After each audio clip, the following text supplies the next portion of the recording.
오늘은 마두핀디카 수다를 가지고 말씀을 드리겠습니다. 우리가 윗바사나 명상을 할 때 우리의 명상 주제는 두 가지입니다. 몸과 마음이죠. 다시 말하면은 불교용어로 말하면 다섯 무더기입니다. 색, 수, 상, 행식. 그럼 이 색수상 행식에서 색은 물질인 몸에 속하고 수상 행식은 정신작용에 속합니다. 근데 우리가 보통 생각할 때는 마음이다 하는 것으로 통틀어서 우리가 생각을 하고 있는데, 그리고 또 명상을 할 때 가장 힘든 부분이 그 망상이 일어날 때입니다. 그럼 보통 우리는 망상이 일어나면 그것을 나라고 생각합니다. 만일에 망상이 나라면 내가 싫은 생각이 일어날 때는 그 싫은 생각을 버릴 수도 있어야 돼요. 그런데 우리 싫은 생각 버릴 수가 없거든요. 내가 싫은 생각을 버리기는커녕 그 싫은 생각이 나를 쓰면서 나로 하여금 불쾌감이나 분노하는 마음이나 이런 것 속에 빠지게 만들어요. 또 기뻐하는 마음이 일어나면은 어떤 대상을 여나요? 생각을 여나요? 기뻐하는 마음이 일어나면은 내 생각으로 그게 내 것 같으면 계속 지속이 되어졌으면 좋겠는데 어느 순간 그 기뻐하는 마음도 사라져버리면서 또다시 나에게 고통을 주게 돼요. 그러면 결국 생각이 자기 마음대로 일어났다가 나를 쓰고 또 자기 마음대로 사라지는 것이지 생각이 내가 아닌 것이에요. 그리고 여기 오렌지 컵이 있는데 이 오렌지 컵이 있을 때만 우리는 오렌지 컵을 본다 하는 생각이 일어나지지, 오렌지 컵도 없는데 내가 오렌지 컵을 본다 하는 생각을 할 수가 없어요. 그래서 어저께도 대상을 연하여 생각이 일어나는 거다 그렇게 얘기를 했는데, 우리가 명상할 때 가장 힘든 부분이 이 생각, 즉 망상 부분이기 때문에 이것이 어떻게 일어나는지를 자세히 알 필요가 있어요. 바로 이 마두핀디카 수다가 그러한 과정을 단순하면서도 정확하게 묘사하고 있는데, 이 경전은 부처님 당시인 초기 경전에 나오는 것 중에 하나예요.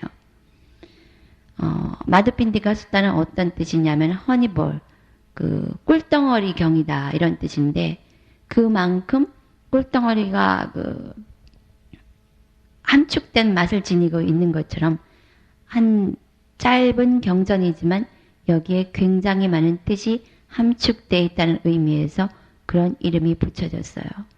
자, 그러면은 우리 프린트물을 한번 다 같이 보겠습니다. 우리가 생각하는 것은 대상을 연하여 일어나는데 이것을 인식 과정이라고 합니다.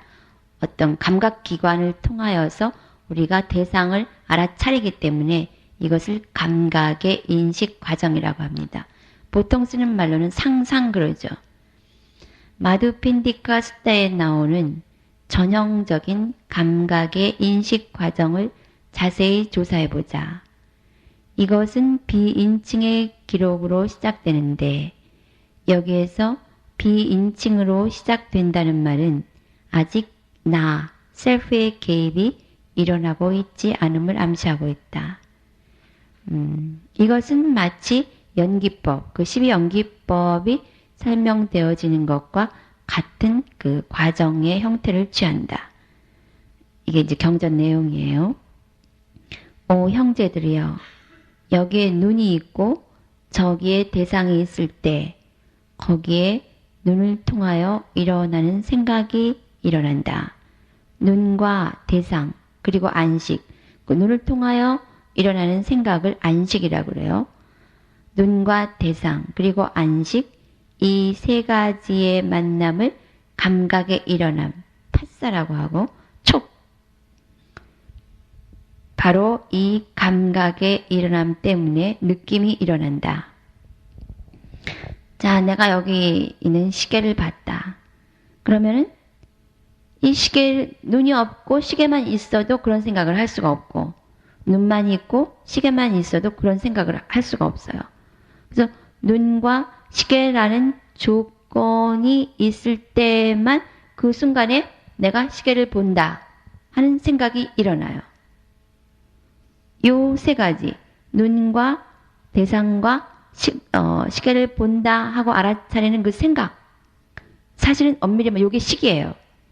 그 색수상 행식에서 식은 우리가 보통 마음 그러는데 이 식은 6가지 종류가 있어요. 소리가 들릴 때 내가 소리를 듣는다. 귀를 통하여 일어나는 생각.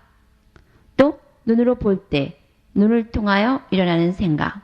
또 냄새를 맡을 때 이거 맛있는 냄새가 나네 했을 때 그건 생각이란 말이에요. 그럼 어디서 일어나는 거냐? 코를 통하여 일어나는 생각이에요. 이 음식이 짠데 하고 아는 것은 혀를 통하여 일어나는 생각이에요. 나 지금 앉아있는데 좀 다리 있는 부분이 딱딱하다라고 알게 되는 생각은 몸을 통하여 촉감으로 일어나는 생각이에요. 그리고 자, 영이라는 생각이 떠올랐을 때 영이에 대해서 그 사람은 이러이러한 사람이다 하고 생각이 계속해서 이어지는 것은 마음, 그 마음의 대상인 어떤 그 과거 기억이나 미래 상상들을 연하여 일어난 생각들이에요. 그래서 우리는 그냥 뭉뚱그려서 이게 내 생각이다 하고 있지만 사실은 우리가 대상을 보고 듣고 이러는 순간순간에 그것들이 내 머릿속으로 축적이 되어서 이것을 나라고 생각하게 돼요. 그러면서 우리는 그걸 뭉뚱그려서 생각한다 라고 여겨요. 자기가 생각한다 하는 것은 능동이지만 사실은 능동이 아니죠. 생각이 일어나는 과정이 전적으로 피동이에요. 대상을 연하여 생각이 일어나지 내가 벼랑간 무엇을 생각하고 싶다고 해서 생각하는 것이 아니에요. 생각하고 싶다라고 했을 땐 벌써 그것이 대상이 되어서 생각이 되는 거죠. 그 사실은 생각한다 그러는데 생각되어진다 라고 얘기하는 것이 훨씬 정확해요. 자, 그래서 지금 우리가 눈이 있고 시계가 있고 그러면서 내가 시계를 본다 하는 눈을 통하여 일어난 그 식이 일어났어요. 안식, 생각이 일어났고 그럼 이 세 가지가 탁 만나는 순간에 그걸 촉이라 그러는데 빨리어는 파사라고 하는데 바로 이 세 가지 눈, 시계, 시계를 본다는 안식이 일어나는 순간에 그때 느낌이 일어나요. 근데 우리는 이 시계 일어나는 것보단 보통 느낌을 보통 알게 되죠. 이 시계 괜찮다? 뭐 이런 식으로. 이 시계 예쁜데 좋다는 느낌이잖아요. 그런데 이 느낌은 그때 우리가 받는 느낌은 셋 중에 한 가지예요. 좋다, 싫다, 좋지도 싫지도 않다. 이 셋 중에 하나를 우리는 느끼게 돼요. 이것은 조건에 따라 일어나는 비인칭 기록이다. 이것은 내가 그렇게 해라, 느낌이 일어나라 한 게 아니라 자동으로 이것이 있는 한은, 눈이 있는 한은, 대상이 있는 한은 그렇게 자동적으로 뚜루룩 일어나는 하나의 법칙이에요. 내가 알던 모르던. 이 비인칭 기록은, 이 비인칭이라는 것은 사람이 아니란 얘기죠. 나가 개입되지 않았다는 얘기예요. 이 비인칭이라는 것은 나가 개입되지 않은 이런 상태는 느낌이 일어나는 시점까지만 유지되어진다. 이 전형적인 표현은 이제부터는 계획적인, 개인적인 행위가 일어나는 것을 암시한다. 이 느낌까지는 나라는 것이 개입되지 않으면서 자동적으로 일어나져요. 여기서 이제부터 비인칭이 떨어져 나가고 계획적인, 개인적인 행위가 일어난다는 것은 나의 개입이 일어나고 있다는 것을 암시하고 있어요. 이 말은 바로 전의 상황까지는 자동적으로 일어났음을 의미한다. 사람은 무엇인가 느끼면 느끼는 순간 그 대상을 인식하고 받아들이게 된다. 여기서부터가 이제 상이라는 거예요. 상을 쉬운 말로 얘기하자면 프린트 되어진다. 대상이 내 그 감각기관에 프린트 되어진다. 내 인식기관에 프린트 되어진다라고 얘기할 수가 있어요. 그 밑에 역주가 있는데 여기가 명상자가 멈추어야 하는 곳이다. 바로 그 느낌 이후에 내가 대상을 받아들이는 그 시점에서 윗바사나 명상에서 여기가 마음이 깨어 있어야 하는 곳이다. 바로 사띠를 두어야 하는 곳이다. 사색 망상이 일어나기 전에 단순히 보면 봄, 들으면 들음, 느낌 일어나면 느낌 등등으로 뭉뚱그려서 그 내용을 보지 말고 육기관으로 들어오는 인지작용의 현상으로 보는 것이다. 그러면 왜 그렇게 하여야 되느냐? 그때부터 번뇌망상이 그 이후 단계부터는 계속 번뇌망상이 일어나기 때문이에요. 그럼 어떤 단계를 거쳐 번뇌망상이 일어나는지 보겠습니다. 그리고 일단 받아들인 그것에 대해서 사색한다. 우리가 소위 말하는 생각한다 하는 단계가 여기서부터예요. 인식되어진 그것에 대해 사색하면서 개념적으로 확장시켜 나간다. 그 확장, 사념이 대상으로부터 확장되는 것을 빠빤차라고 해요. 그러면 이미 대상은 내 눈에서 사라졌어요. 이제 그 대상이 상으로서 인지되어진, 프린트되어진 그것을 가지고 내가 이전에 가지고 있던 정보를 연관시키면서 이제부터 생각을 해나가는 것이에요. 그것을 위타카라 그러는데 그 다음에 이 시계는 그냥 시계인데 내가 이 시계를 내 머릿속에 인쇄시키면서 이 시계는 일제로구나. 이 시계는 예쁜데 일제는 다 예뻐. 일제는 기계가 좋지. 이런 걸 나도 하나 있었으면 좋겠다. 이런 식으로 자기가 그 시계를 본 것을 연하여 계속 생각하게 돼요. 지금 나는 무심히 얘기를 했지만 거기에 많은 나라는 것이 있죠. 나도 하나 가졌으면 좋겠다가 분명히 따라오게 돼요. 좋다는 느낌 때문에 결국은 이것을 내 것으로 끌어당기고자 하는 현상이 일어나요. 그러면서 일단은 머릿속으로 계속 그것에 대한 생각이 일어나요. 이거를 일반 용어로 말하면 망상. 그리고 이러한 그 빨리 용어로 말한다면 빠빤차라고 그래요.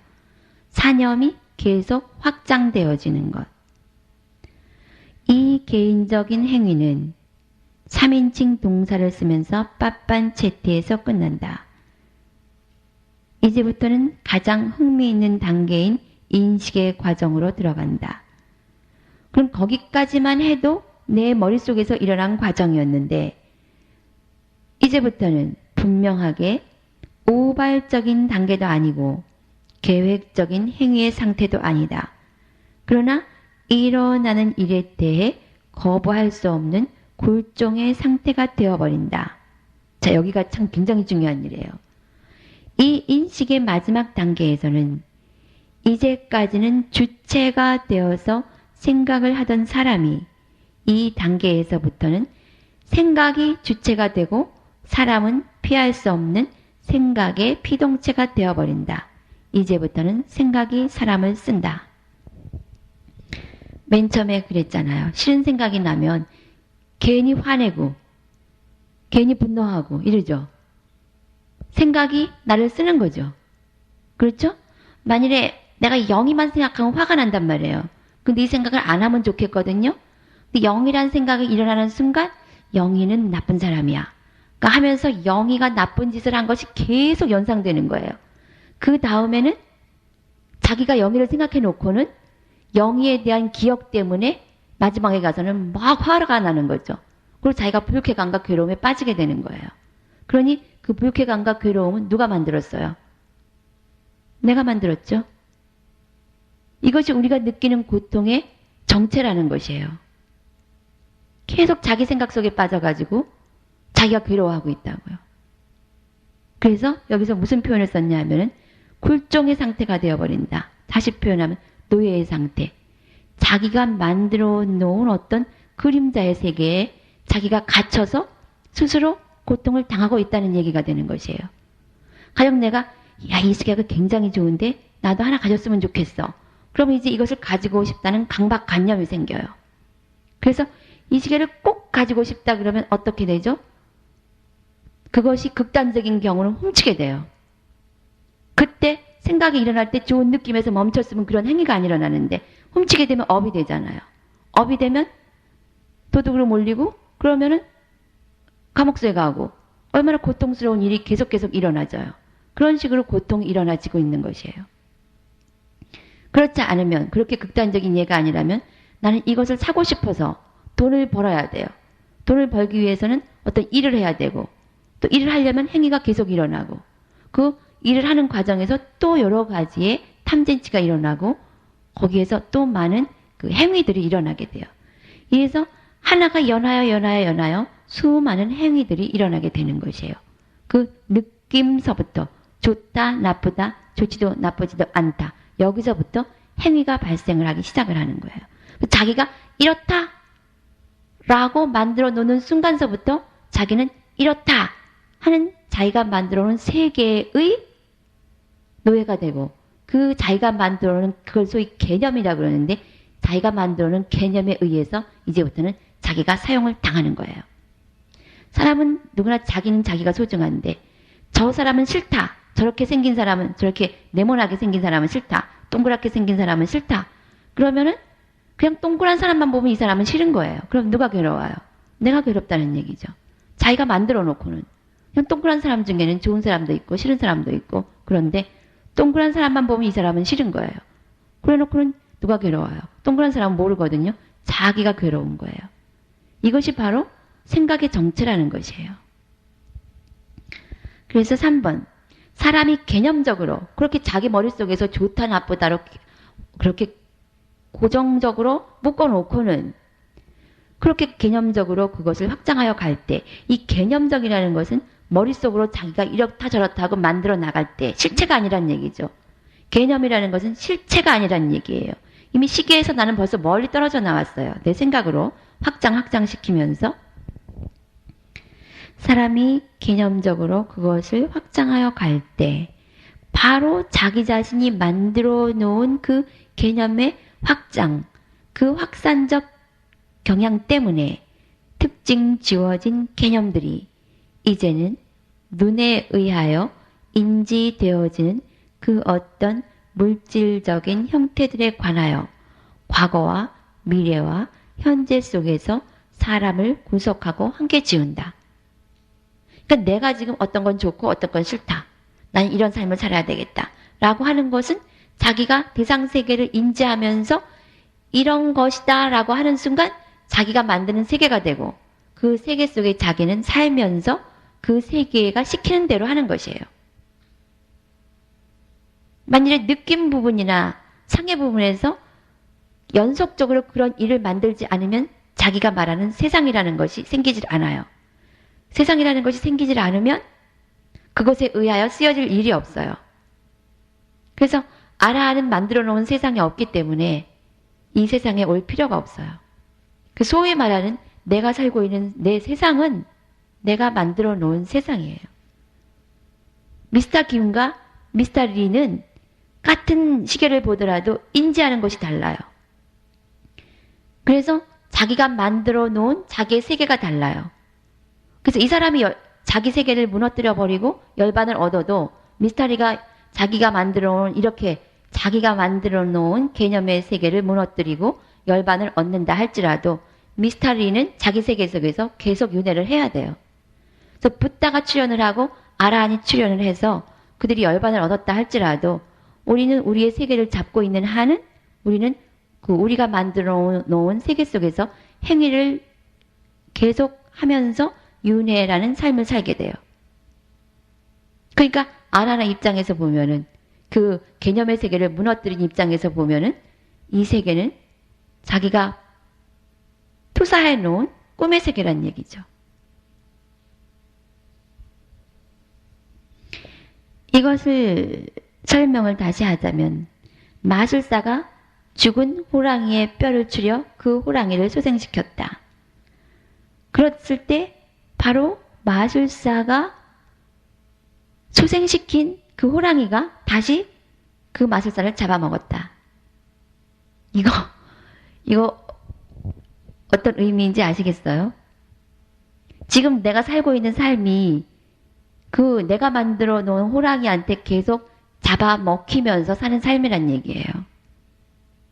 내가 소생시킨 그 뼈다귀에서 내가 소생시킨 그 호랑이에 잡아먹힌 마술사처럼 우리가 만들어 놓아서 인지하면서 세상은 이렇고 나는 이렇고 그대는 이렇고 하면서 만들어 놓은 그 허상의 개념의 세계 속에서 살면서 나는 이렇게 살아야 돼.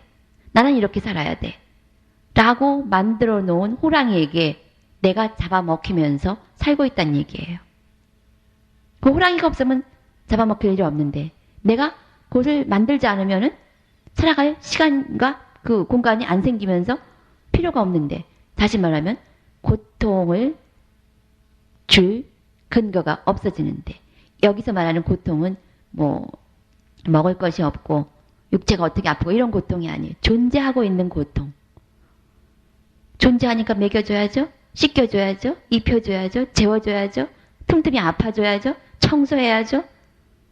또 다리 꼬고 앉아서 명상해야죠.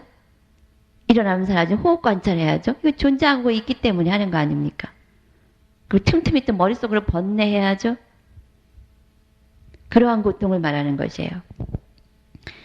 그러한 호랑이의 전설처럼 개념이나 언어적 규정이 이제는 그것을 만들어 나가던 그 사람을 완전히 정복해버린다. 이 인식 과정의, 다시 말해서 인식 과정이라는 것은 바로 내가 말하는 내 마음, 내 생각, 그것이 만들어지는 과정이에요. 여러분이 어떤 생각을 지금 하고 있는 것은 바로 순식간에 이러한 과정 끝에 떨어져 있는 거예요. 지금 이렇게 보니까 이런 과정 같지만 내가 생각을 할 때는 사띠가 아주 예리하기 전에는 이러한 과정이 인지되어지지 않아요. 그냥 자기는 그 마지막에 호랑이한테 잡아먹히는 장면에만 알아차리게 되는 것이에요. 계속 사띠를 챙긴다고 앉아있다가도 사띠를 둔다고 앉아있다가도 호랑이한테도 계속 잡아먹히고 있는 장면이 뭐냐 하면은 내 머릿속에 스토리가 계속 돌아가잖아요. 그랬을 때 스토리가 돌아가는 줄도 모르면서 계속 그 스토리 속에 말려 들어가고 있는 상태가 바로 계속 그 호랑이한테 잡아먹히고 있는 상태예요. 망상인 줄도 모르고 망상 속에 있을 때가 바로 자기가 만들어 놓은 호랑이에게 잡아먹히고 있는 상태란 말이죠. 그 개념이나 언어적 규정이 이제는 그것을 만들어 나가던 그 사람을 완전히 정복해버린다. 정복당했었잖아요. 그 생각 속에 살아가면서.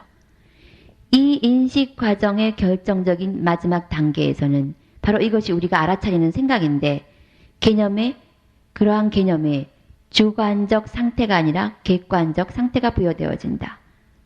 이 현상은 언어적 매개물이 가지는 고유의 특이성에 의해 주로 발생되어진다. 자기가 이제 그런 개념을 해놓고 그 개념에는 어떤 단어가 붙여져요. 싫다, 싫은 사람, 좋은 사람. 그래서 그거는 내가 좋아한다라고 시작했다가 나중에는 이러한 것은 싫은 것 하고 객관적으로 자기가 만들어버려요. 이 현상은 언어적 매개물이 가지는 고유의 특이성에 의해 주로 발생되어진다. 이제 언어로서 그렇게 만들어 놓으면은 자기가 만들어 놓은지 모르고 언어이기 때문에 그것을 당연히 받아들이게 돼요. 왜냐하면 언어라는 것은 공유하는 개념이기 때문에. 상징적 매개물로서의 언어는 그것에 있어서 필수적인 대중적 특질을 가진다. 그것이 뭐냐면 공유성이라는 거죠. 이 대중적 특질은 상징들과 그것들의 배열 형태의 규격화를 필요로 했다. 그러한 언어를 연하여 이제 단어가 나오는 것이에요. 근데 우리는 이제 단어를 보게 되면은 그 단어가 실제로 존재한다고 생각해버려요. 이것은 자기가 어떤 그 육구멍으로 들어오는 대상들을 개념화시켜서 그 개념을 공유적인 표현으로 쓴 것이 바로 단어들인데 그것을 이제 우리는 읽는 것이다. 내가 생각했습니다. 내가 소리를 들었습니다. 그러면 내라는 것은 하나의 단어인데 우리는 그것을 어떤 실체로 여기게 되는 것이에요. 왜냐하면 소리를 연하여 귀가 들었고 그 들었을 때 느낌이 일어났고 느낌이 이렇게 해서 내가 이렇게 해서 생각이 일어났습니다. 하려면은 얼마나 복잡해요. 인간관계 속에서. 그래서 그러한 것을 그냥 내가 들었다라고 하는 언어를 쓰는 것인데, 언어라는 도구를 쓴 것뿐인데 우리는 이때 그런 통용적인 언어를 쓰면서 그것이 존재한다라고 실체처럼 오해하게 되는 거예요. 여긴 조금 어렵죠. 이 나라고 하는 것이 단어일 뿐이지 실체가 아니라는 얘기예요. 그것은 그렇게 알고 넘어가시고요. 그러니까 우리가 쓰는 그 단어들이라는 것이 바로 그러한 과정을 거쳐서 나온 것이라는 얘기예요. 그러므로 이들은 어느 정도의 그 안정성을 유지한다. 대중에 의해서 그러한 가치가 부여되어진다. 그럼으로써 언어의 가장 작은 개념인 글자는 악사라, 즉 영속성으로 불리워지며 인도의 철학자들에게는 언어는 바로 신과 영혼성과 직결되는 것이다. 그럼 뭐 그렇게 두고 감지하는 감각기관들의 한계성 때문에, 이 한계성이라는 게 뭐냐 하면은 우리가 눈치채지 못했다는 얘기예요. 지금 귀로 소리를 듣고 눈으로 대상을 보고 이 대상은 벌써 사라졌는데 자기는 계속해서 머릿속으로 계속 만들어 나가는, 이미 사라진 것을 눈치채지 못하고 만들어 나가고 있는 과정을 눈치채지 못하는 그러한 한계성 때문에 그것이 있는 것처럼 고정화됨으로써 그것 자체로서의, 실체 자체로서의 그 실체성과 순수성을 상실한 희미하게 지각되어진 것들은 이러한 사색작용 속에서 자기가 만들어가는 생각작용 속에서 완전히 결정화되어 개념으로 굳어진다. 이렇게 생긴 시계는 이쁘다. 나는 이것을 가지고 싶다 하는 개념으로 형성화되어진다. 명사들, 추상명사들, 형용사들 이러한 그런 것들은 언어의 모든 목록들은 그것의 상대적 안정성 때문에 어느 정도의 실제적인 특성을 지닌 것으로 보여진다. 그것은 뭐 언어 얘기니까 그렇게 두고, 근데 다시 한번 여기서 짚고 넘어갈 것은 우리가 언어를 사용하는 데 있어서도 언어가 개념의 결정체이기 때문에 가능한 한은 우리가 아주 정확한 그러한 언어를 쓸 필요가 있게 돼요. 그렇지 않으면은 그것마저도 개념으로 이루어진 실체와는 조금 떨어진 것인데 우리가 그것도 조금 어긋나게 사용을 한다면은 그것마저도 실체에 접근할 수 있는 가능성을 더 약화시킨다는 얘기죠. 더 혼란을 준다는 얘기입니다. 그래서 쌈마와차, 8정도의 쌈마와차, 올바른 언어를 써야 되는 것이에요. 경전에서 보이듯이 완고하게 움켜진 연후에 이것은 이것이다 라고 자기가 결정한 연후에 스스로 그곳에 집착하고 그리고는 그들은 선언한다.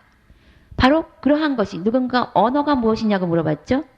바로 자기가 그렇게 개념화 시켜놓은 것, 이것이다 라고 단정 지어진 그것이 말로 튀어나오는 것이에요.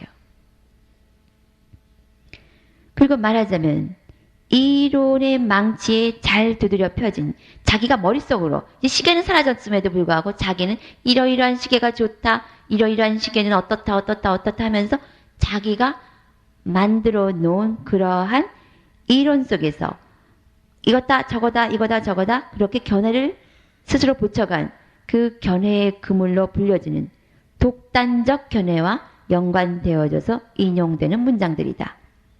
어떤 실체에서 떨어져서 자기가 머릿속으로 동그라미다, 네모다 라고 만드는 그것은 독단적 견해라는 얘기죠. 실체하고는 떨어진.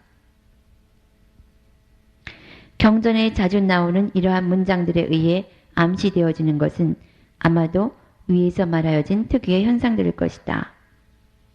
악순환하는 중생들의 사념의 확산 또는 망상의 경향은 과거와 미래, 현재를 통해서 인식과 회고와 사색으로서 개념의 미로를 짠다. 이게 뭐냐 하면은 그렇게 해놓고는 과거에 대해서도 그렇게 생각해 나가고 현재에 대해서도 그렇게 생각을 하고 미래에 오는 것은 분명히 새 것이고 새로운 것인데도 불구하고 자기가 과거에 의한 경험에 의해서 다시 한번 고정화 시켜버린다는 얘기예요.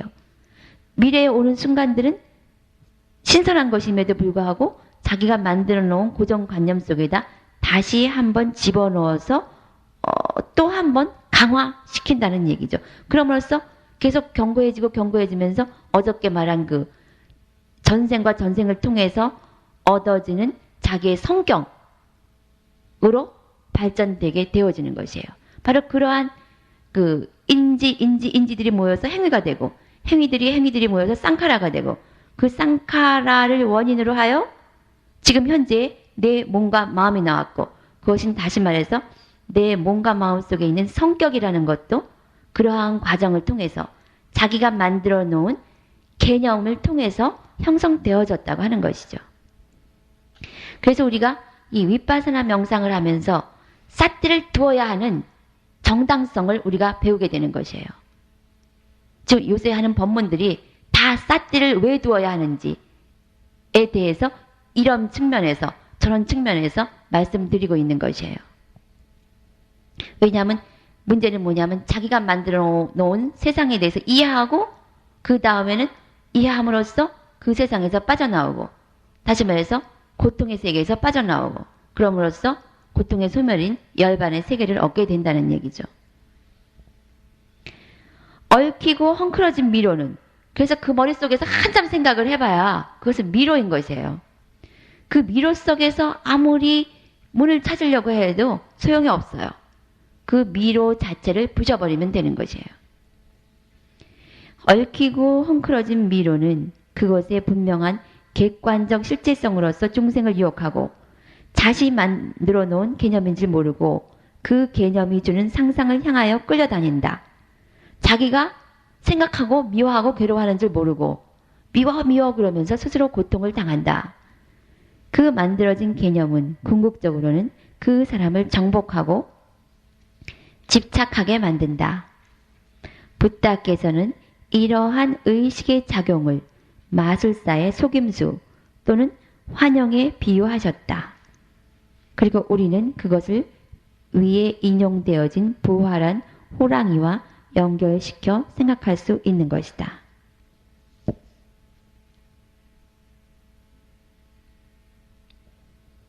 이 시점에서 우리는 마도 핀디카 수다에 대한 우리의 번역이 이거는 우리하고 상관없는 부분이니까 넘어가고 그 밑에 주석을 보세요.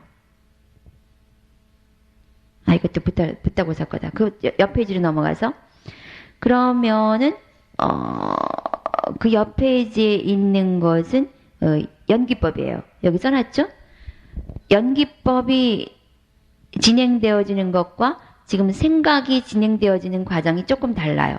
지금 마두핀디카 수다는 우리의 가장 큰 적인 망상이 어떻게 일어나는가의 과정을 설명한 것이에요. 그리고 이 연기법은 고통이 어떻게 생겨나는가의 과정을 설명한 것이에요. 한번 볼까요? 여기에 눈이 있고 보이는 대상인 물질이 있을 때만 이러한 조건에 의해서만 생각, 즉 내가 본다 하는 안식이 일어난다. 그러면 바로 이 눈과 물질인 대상이 만날 때 감각의 일어남, 파사, 촉이 발생한다. 바로 이 감각의 일어남 때문에 느낌이 일어난다. 여기까지는 같죠?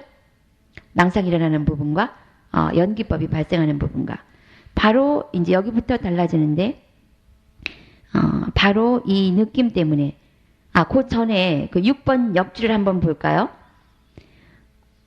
대상이 사라지면 그 생각도 사라진다. 그리고 다른 대상에 의해서 다른 생각이 일어난다. 이 생각은 대상을 바꾸며 끊임없이 일어나는데 즉 대상이라는 것은 결국 물질, 소리, 냄새, 맛, 촉감 그리고 자연현상이다. 이렇게 생각은 대상을 바꾸며 끊임없이 일어나는데 대상에 따라 내가 듣는다, 내가 먹는다, 내가 가렵다, 내가 냄새를 맡는다, 내가 생각한다 하는 생각이 일어나고 또 사라지고 일어나고 사라지고 하는데 이 지속성 때문에 중생은 그 틈을 보지 못하고 그 대상에 의하여 일어나고 사라질 물거품 같고 환영일 뿐인 생각들의 노예가 되어 이리 끌리고 저리 끌리고 하는 것을 인생이라고 할 수가 있다. 라즈니시도 이 생각의 틈을 보라고 했고 윗바사나 수행에서 마음 깨어있음이 강해지면 바로 이러한 현상들이 물 위에 얼음 뜨듯이 투명하게 보여진다. 그러나 아직 어느 성자도 부처님처럼 이 현상을 이렇게 논리적으로 이해가 되도록 분석하고 설명하신 분은 없었다. 서양의 합리주의 철학자 데카르트가 생각한다, 고로 나는 존재한다라고 한 것을 보면 그들의 철학은 아직 생각이 무엇인지에 대해 사유조차 하지 못하고 있음을 보여준다. 그 데카르트라는 철학자는 생각하기 때문에 내가 존재한다 라고 선언을 했던 것이에요. 이 감각의 일어남 때문에 감각의 그 세계가, 눈과 물질과 내가 본다 하는 의식 때문에 이제 느낌이 일어나고, 여기까지는 이제 생각이 일어나는 과정하고 같은데, 바로 이 느낌 때문에 갈망이 일어나는 것이에요. 그럼 아까도 느낌 때문에 생각이 일어났죠? 어제 여기서 하다가 결정적인 순간에 끊어졌잖아요. 자, 여기가 중요한 부분인데, 느낌 다음에 위타카가 일어나잖아요. 사색이. 그렇죠? 그리고 여기서 보면 느낌 다음에 갈망이 일어나잖아요. 그렇죠? 그러면 바로 그 사색이 갈망에 표현되어진 형태란 얘기죠. 지금 여기서 갈망이라고 했지만 느낌 다음에 생각이 일어나잖아요. 그 생각이 바로 갈망이 표현되어지고 있는 양상이란 얘기예요. 그래서 또 경전에서 뭐라고 말하고 있느냐 하면, 생각이 그렇게 망상을 연하여 일어나는 데는 세 가지 이유가 있다. 타나, 디띠, 마나. 타나는 갈망 때문에, 디띠는 견해 때문에. 제가 계속 견해 만들었잖아요. 그리고 타나, 디띠, 마나. 자만심, 나는 뭐뭐이다 라고 하는 것 때문에 생각이 계속해서 일어나고 하는 것이에요. 그래서 그 갈망이 머릿속에서 일어나고 있는 하나의 형태가 바로 지금 말한 마두핀디카 수타에서 갈망이 생각으로, 망상으로 일어나는 과정이에요. 그러면은 그런 걸 총괄해서 느낌 때문에 갈망이 일어나고, 여기서 좋은 느낌은 가지려 하고 나쁜 느낌은 물리치려는 나가 개입되는 주관적 작용이 일어나기 시작한다. 여기에서 우리가 이러한 과정을 눈치채지 못하면은 이 느낌 때문에 좋은 느낌은 당기고 싫은 느낌은 밀치면서 여기에 나라는 것이 실제적으로 발생을 하기 시작하는 것이에요. 우리가 무아가 진리인데 여기에 벌써 아라고 하는 것이 발생하는 것이에요. 그 요 부분에서 우리가 깨어있으면 아를 발생시키지 않으면서 우리가 무아 쪽으로, 진리 쪽으로 갈 수 있다는 얘기죠. 우리가 봤듯이 이것은 자기가 만들어 놓은 개념들이라는 얘기죠. 실체가 아니라. 그런 과정에 의해서 여기까지 오고 있기 때문에 당연히 지금 나가 발생하게 되어 있는 것이에요. 그래서 어떤 구체적인 나가 일어나는 단계가 바로 당기고 밀치는 작용이에요. 그것이 뭐냐면 다시 말해서 탐심과 진심의 작용이에요. 그 느낌에 대해서 깨어있지 못했기 때문에. 이 갈망 때문에 좋은 것에 대해서 움켜쥐려는 그 움켜짐, 취가 일어나고, 또 싫은 것을 밀쳐지려는 것도 어떤 의미에서는 취예요. 싫은 것을 내가 안 가지려는 것도 하나의 취사 선택의 취죠. 밀치는 것. 그래서 갈망 때문에 움켜짐, 취, 소유하려는 것이 일어나고, 이 움켜져서 가지고 오면 뭔가가 되어졌죠. 이것이 유예요. 유. 발생했잖아요. 나한테. 발생이 일어나고, 발생이 일어나는 순간 이것이 나의 일부분이 되면서 이것과 나는 하나가 되죠. 이것이 탄생이에요. 생. 그럼으로써 이것이 사라지면 나는 어떻게 되죠? 내가 애착한 어떤 것이 사라지면 고통이 일어나잖아요. 그러나 이건 탄생한 것이기 때문에 죽게 되어 있어요. 이것이 지금은 이렇게 예쁘고 새 것이지만 쓰다 보면은 상처도 나고, 그럼 상처가 나면 나는 같이 고통을 당해요. 마치 나의 일부인 것처럼. 그럼으로써 내가 일단 내 것으로서 가져진 것들에 의해서 나는 계속 상처당하면서 고통을 당하고 있어요. 원인은 누구냐? 가져가 왔기 때문에. 되어졌고 탄생했기 때문에. 그래서 이 연기법은 바로 고통이 어떻게 발생하는가를 말하기 위해서 되어진 그 교리인 것이에요. 가르침인 것이에요. 그래서 태어남이 일어나면은 바로 우리가 태어났잖아요. 우리 태어남도 바로 그런 과정이에요. 태어남이 일어나면 어떤 일이 발생하느냐. 죽어야지. 그죠? 태어나면 할 일이 딱 하나 있어. 죽어야 돼. 그냥 죽으면 또 괜찮은데 틈틈이 아파야지. 틈틈이 아프기만 하나 계속 늙어줘야지. 그쵸? 아주 바쁘단 말이에요. 태어났기 때문에. 그 누가 만들었느냐? 너무 선명하죠? 이게 연기법이에요. 연기법이 그렇게 어려운 것이 아니에요. 바로 내가 하루 종일 하는 짓이 이 짓이라고. 그래 안 그래 학생? 거기서 이렇게 배웠어요? 너무 단순하고 쉽죠? 그러나 이론으로 배우면 이것이 너무너무 어려운 것이 돼버려요. 그래서 겪어야 하는 것이 늙음과 죽음의 고통, 근심, 비애, 고통, 번뇌, 번민 등이 발생하는 것이다. 비애와 그런 것이 오비고순뇌가 다 발생하는 것이다. 부처님 말씀이 이건 바로 이것이 세상의 일어남이다. 여러분이 생각하는 my life, 내 인생이 일어나는 것이 바로 이러한 과정 이외에 아무것도 아니다 하는 얘기예요. 어제 또 까르마를 보면서 인생이라는 것을 다른 측면에서 우리가 살펴봤잖아요. 이것은 내가 창조한 나의 인생을 이렇게 이해해 가는 것이에요. 그러면 이제 그 다음이 좀 우리에게 직접적인 연관이 있는 얘기인데, 이제 부처님의 말씀이세요.